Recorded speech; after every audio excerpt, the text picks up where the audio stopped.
এই যে miss excuse me please, একটা কথা শুনবাইন, আমনের মোবাইল নাম্বারটা কি আমারে একটু দিবাইন। এই যে মিস এক্সকিউজ মি প্লিজ, একটা কথা শুনবাইন, আমনের মোবাইল নাম্বারটা কি আমারে একটু দিবাইন।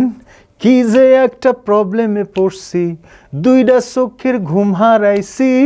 কি যে একটা প্রবলেমে পড়ছি, দুইটা চোখের ঘুম হারাইছি। আমনের দেহার পরেতে ব্রেন্ডা হইছে 49।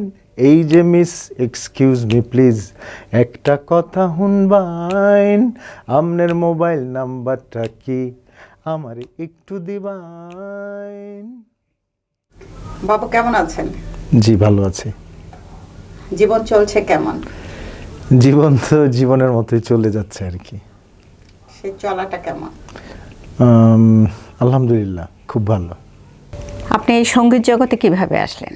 শিল্পীর ঘরে জন্ম হওয়ার কারণে ছোটবেলা থেকেই গান, কবিতা, অভিনয়, এই তিনটা জিনিসের প্রতি আগ্রহ বেশি ছিল।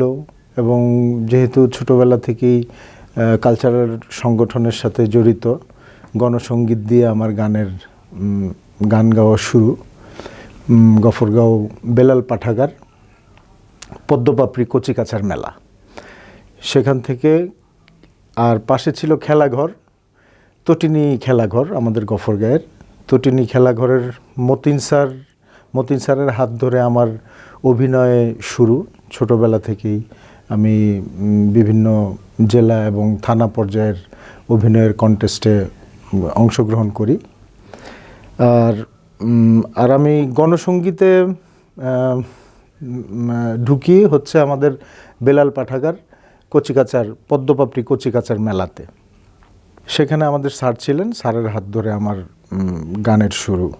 আমাদের তখন গান করাতেন আমাদের মানিক ভাই। তো এই ছোটোবেলা থেকেই আর্ট কালচারের মধ্যে বড় হয়েছি। মাঝখানে আমার বাবা চলচ্চিত্র অভিনেতা আমির সিরাজি, উনি 84 সালে চলচ্চিত্রে নতুন মুখের মাধ্যমে উনি চলচ্চিত্রে প্রবেশ করেন। যেহেতু ছোটোবেলা থেকেই আমি অভিনয়ের সাথে জড়িত ছিলাম, আমার বাবার হাত ধরেই আমি চলচ্চিত্রে আসি। অনেকগুলো ছবি করি। আমার শেষ ছবিটা ছিল বিপ্লব, এখনও ইউটিউবে পাবেন আপনারা সার্চ করলে। আর প্রথম ছবিটা ছিল রঙিন রাখাল বন্ধু। নাগজ্যোতি ছবির জন্য ইবনে মিজান দাদুর পরিচালনায় নাগজ্যোতি ছবির ইন্টারভিউ দিতে গিয়ে আমি এতগুলো ছবিতে কাজ করার সুযোগ পাই আর কি। আমার শেষ অভিনীত শিশুশিল্পী হিসেবে শেষ অভিনীত ছবি হচ্ছে বিপ্লব, শহীদুল ইসলাম খোকন পরিচালিত। সব ছবিতে কি আপনি শিশুশিল্পী? হ্যাঁ, এই কয়টা ছবিতে আমি শিশুশিল্পী হিসেবে ছিলাম। আর তারপরে লেখাপড়ার কারণে আমি চলচ্চিত্র থেকে অব্যাহতি নেই, অভিনয় থেকে অব্যাহতি নেই, নিয়ে লেখাপড়া করতে থাকি। আমার শেষ ছবি হচ্ছে শহীদুল ইসলাম খোকনের বিপ্লব ছবি। লেখাপড়ার জন্য ছবি ছেড়ে দিলেন? হ্যাঁ। কিন্তু সঙ্গীতে কি করে এলেন? মাঝখানে আর্ট কালচারের সাথে অনেক দিন দূরে ছিলাম। তারপর 92 সালে আমরা যখন কাঁঠালবাগান থেকে রামপুরা আসি, রামপুরায় আমার যে বন্ধুবান্ধব ছিল, বন্ধুবান্ধবদের সাথে আড্ডা দিতে দিতে আমার এক বন্ধুর সাথে পরিচয় হলো, বাপ্পি, সঞ্জয় নাম। ও আমাদের বাপ্পা মজুমদারের স্টুডেন্ট ছিল। সে খুব গান ভালোবাসতো এবং গিটার প্লে করতো খুব সুন্দর। ও বাপ্পির সাথে গান করতে করতে আমার আরেক বন্ধুর সাথে পরিচয় হলো জামিল হায়দার চৌধুরী। সে সিদ্ধেশ্বরী থাকে। বাপ্পির মাধ্যমে জামিলের সাথে পরিচয় হলো। আমি, বাপ্পি, জামিল তিনজন মিলে একটা ব্যান্ড করলাম, অ্যাভেঞ্জার্স। ওই অ্যাভেঞ্জার্স ব্যান্ডের মাধ্যমেই আমার আবার গানের জগতে প্রবেশ। আমরা তখন কভার সং করতাম। আমাদের তখন নতুন গান আমরা করতে পারি নাই। যতদিন 1.5-2 বছর আমরা ব্যান্ডটা কন্টিনিউ করলাম, আমাদের ড্রামার রিউমেটিক ফিভারে আক্রান্ত হওয়ার কারণে আমাদের ওই অ্যাভেঞ্জার্স ব্যান্ডের কার্যক্রম বন্ধ হয়ে যায়। আমরা গান করতাম খুব সুন্দর সুন্দর। আমাদের প্রথম গানটা আমরা প্র্যাকটিস করেছিলাম মাধবী, আমাদের আয়ুব বাচ্চু ভাইয়ের একটি গান। মাধবী গানটি আমরা প্রথম করেছিলাম আমাদের অ্যাভেঞ্জার্স ব্যান্ডের। মনে আছে? লিরিক্স মনে নাই, 2 লাইন আমি শোনাতে পারবো। চোখে সানগ্লাস, ঠোঁটে হাসি, বাঁকা হাসি, তার সব কিছুতেই বড় বেশি বাড়াবাড়ি, যে চায় সে পায় মাধবী, মাধবী নয় ফুল নয় লতা, মাধবী, মাধবী সে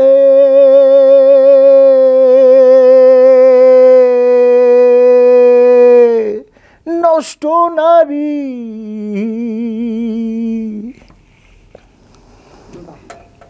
চমৎকার। মৌলিক কোনো গান আছে কি আপনার? আমার মৌলিক গান প্রবলেম নামে একটি অ্যালবাম রিলিজ হয়েছিল আমার। প্রবলেমের আগে আমার 2008 কি 9 আমার একটা অ্যালবাম রিলিজ হয়েছিল, লাভ ইউ, সাউন্ডটেক থেকে। ওটা আমাদের ক্যাসেট থেকে সিডি হওয়ার যে একটা বিবর্তনের যে সময়টা আমাদের ইন্ডাস্ট্রিতে, ওই বিবর্তনে পরে আমার ওই অ্যালবামটা আর সিডিতে রিলিজ হয় নাই। ওইটাতে আমার কয়েকটা সুন্দর সুন্দর গান ছিল, ফুল অ্যালবাম আমার। সেই অ্যালবামের গানগুলো সঙ্গীত পরিচালনা করেছেন খায়েম আহমেদ এবং গানগুলো লিখেছেন আবু দাউদ। হয়তো জীবনে হবে না দেখা, তবুও ভালোবেসে যাব, এই জনমে যদি না পাই, পর জনমে ঠিকই পাব। হয়তো জীবনে হবে না দেখা। জীবনের স্মরণীয় কোনো ঘটনা আছে? স্মরণীয় ঘটনা, একজন শিল্পীর জীবনে আসলে অনেক স্মরণীয় ঘটনা হয়। আমি 92 থেকে ব্যান্ড এবং প্রফেশনালি স্টেজে সরাসরি গান শোনানো শুরু করি 98 সাল থেকে। তখন ফ্রিডম ব্যান্ডে এসে যোগ দিই আমি। সেটা আমাদের রামপুরস্থ একটা ব্যান্ড, রিঙ্কু ছিল সেই ব্যান্ডের ব্যান্ড লিডার। তো ওই যে 98 সাল থেকে আমার যে পথ চলা গানের, সরাসরি মঞ্চে অডিয়েন্সের সাথে যে জীবনটা শুরু আমার, এই জীবন প্রতিদিনই আমার স্মরণীয়। প্রতিটা শিল্পীরই একটা খুব স্বর্ণযুগ থাকে, তারপরে একটা পতন আসে, এরকমই চলে হয়তো জীবন। কিন্তু আমারও সেই সময়টা এসেছিল, জীবনের প্রতি বিরক্ত হয়ে গিয়েছিলাম, মানুষের কমিটমেন্ট প্রতি বিরক্ত হয়ে গিয়েছিলাম। তখন আমি একটা সংগঠনের মহাসচিব, বাংলাদেশ জাতীয় সাধু সংসদ। আমার সারা বাংলাদেশে পাগল, ফকির সব মিলিয়ে 18 লক্ষ সদস্য হবে। ওদের সাথে মাঝখানে হারিয়ে গিয়েছিলাম বেশ অনেক দিন, প্রথম 7 মাস, তারপরে ফিরে আসি, তারপরে আবার 1.5 বছর করোনাকালীন সময়ে আমি আমার এই সংগঠনে অনেক সময় দিয়েছি। আমি আসলে বাংলাদেশ টেলিভিশনে ফোকে এনলিস্টেড হই 2007 সালে। আমি এখন ফোক নিয়েই কাজ করার চেষ্টা করছি, তো একটা ফোক গান শোনাচ্ছি। তুই যদি আমার হইতি রে ও বন্ধু, আমি হইতাম তোর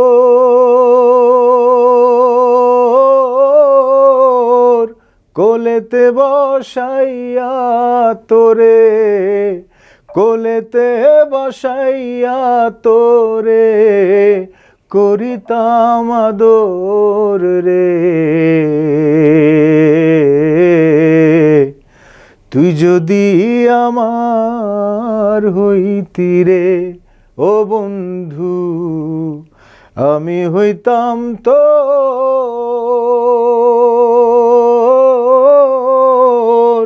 কোলেতে বসাইয়া তোরে, কোলেতে বসাইয়া তোরে করিতাম আদর রে। তুই যদি আমার হইতি রে। ধন্যবাদ। বাহ, চমৎকার। আপনাকে শেষ একটা প্রশ্ন করি, সেটা হলো যে আপনার কি মনে হয় যে গানের বিবর্তনের জায়গাটা, যেমন আগে শিল্পীরা তো ভাত কাপড় পেত না, এখন শিল্পীরা গান গেয়ে কিন্তু জীবনযাপন করে, সংসার চালায়, এই জায়গাটাকে আপনি কিভাবে দেখেন?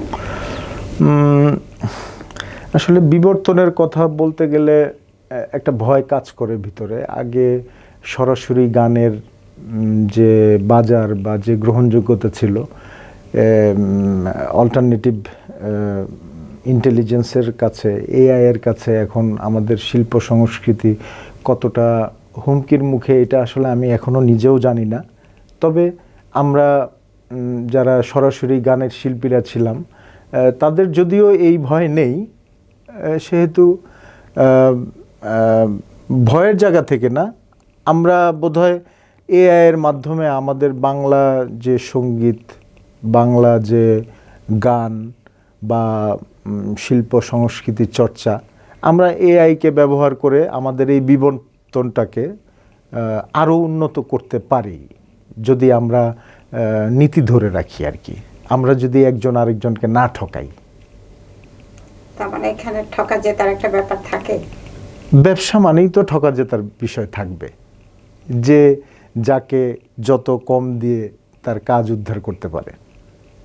স্টেজ পারফর্ম করে কি কখনো? আমি স্টেজ পারফরমেন্সই করি 98 সাল থেকে, এখনও সরাসরি মানুষকে গান শোনানোর কাজেই নিয়োজিত আছি। সম্মানের জায়গাটা, শিল্পীকে যে সম্মানে দেয়, সেই সম্মানের জায়গাটায় কি সন্তুষ্ট? আমি আসলে শুরু থেকেই সম্মানের বিষয়টা মাথায় না রেখেই গান চর্চা করেছি, আমার নিজের ভালো লাগা থেকে, আমার নিজের প্রেম থেকে, আমার নিজের আগ্রহ থেকে। তবুও আমি একজন মাঠ পর্যায়ের সংগ্রামী শিল্পী হিসেবে আমি আমার সম্মানিতে সম্পূর্ণ তুষ্ট এবং সন্তুষ্ট। শেষ আরেকটা গান শুনি। আমার একটা গবেষণামূলক কাজ করেছিলাম আমরা, প্রবলেম যে গানটা, আমার ময়মনসিংহ, আমার দেশের বাড়ি ময়মনসিংহ গফরগাঁও, সেই আমার গফরগাঁও এলাকার আঞ্চলিক ভাষায় একটি আধুনিক গান করেছিলাম, সেই গানটি শোনাই। না না না না না না না না না না না না রে না না না না না না রে না না না রে না না না না না রে না রে না না রে না না না না না না রে না না। এই যে মিস এক্সকিউজ মি প্লিজ, একটা কথা শুনবাইন, আমনের মোবাইল নাম্বারটা কি আমারে একটু দিবাইন। এই যে মিস এক্সকিউজ মি প্লিজ, একটা কথা শুনবাইন, আমনের মোবাইল নাম্বারটা কি আমারে একটু দিবাইন। কি যে একটা প্রবলেমে পড়ছি, দুইটা চোখের ঘুম হারাইছি। কি যে একটা প্রবলেমে পড়ছি, দুইটা চোখের ঘুম হারাইছি। আমনের দেহার পরেতে ব্রেন্ডা হইছে 49। এই যে মিস এক্সকিউজ মি প্লিজ, একটা কথা শুনবাইন, আমনের মোবাইল নাম্বারটা কি আমার একটু দিবাইন।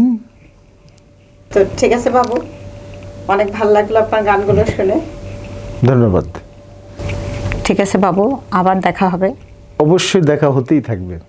হয়তো জীবনে হবে না দেখা, তবুও ভালোবেসে যাব,